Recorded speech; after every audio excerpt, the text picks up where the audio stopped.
नमस्कार श्रोते हो, रेडिओ जयंतच्या आनंदी कट्ट्यावर मी अनुराधा आपणा सर्वांचं मनपूर्वक स्वागत करते. श्रोते हो, आजच्या आनंदी कट्ट्यावर नुकताच वाचनात आलेला एक विचार तुमच्याशी शेअर करते. आपल्या परिवारामध्ये किंवा नातलगांमध्ये, मित्रपरिवारात कुणी यशस्वी झालं, काही विशेष प्रावीण्य त्याला मिळालं किंवा आयुष्यात एक यशस्वी व्यक्ती म्हणून त्याचा उल्लेख केला गेला तर आपल्याला त्याचं कौतुक वाटतं. कोणाला हेवा वाटतो तर कोणाला मत्सर. असं होण्यामागे ना आपला स्वभाव आणि आपले विचार कारणीभूत असतात बघा.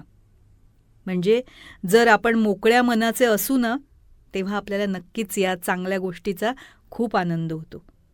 पण आपले विचार पूर्वग्रह दूषित असतील तर ते यश त्याचं नसून त्याला कोणी मदत केली, कोणी वशिला लावला म्हणून यश मिळालं असं आपल्याला वाटायला लागतं आणि मग आपण इतरांनाही तेच सांगत सुटतो.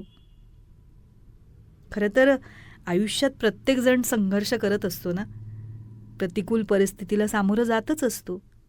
मग त्यामध्ये कधी कुणाचं सहकार्य मिळतं, कधी कुणाचं मार्गदर्शन मिळतं आणि त्यामध्ये त्या व्यक्तीचे प्रयत्नसुद्धा कारणीभूत असतातच ना, ते महत्त्वाचे असतातच. ते नजरेआड करून कसं चालेल.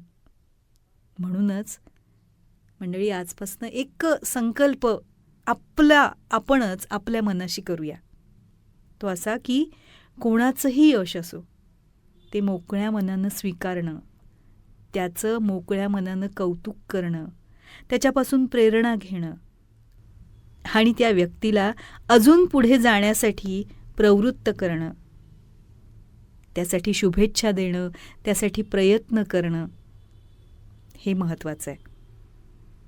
मंडळी, हा जर संकल्प आपण आपल्या मनाशी केला ना तर नक्कीच आपल्या चित्तातल्या शुद्धतेविषयी आपल्यालाच फार छान वाटेल. आणि मग एकदा आपलं चित्त शुद्ध झालं ना की मग आपोआपच आपलं मनही शांत होतं. आणि शांत मनामध्ये असूया, मत्सर, लोभ या भावनांना स्थानच नसतं. मग तिथे समाधान आपोआपच येतं. तेव्हा श्रोते हो, हा होता आनंदी कट्ट्यावरचा आजचा सुंदर विचार. तुम्हाला तो कसा वाटला याविषयीची तुमची कमेंट बॉक्समध्ये नक्की लिहा.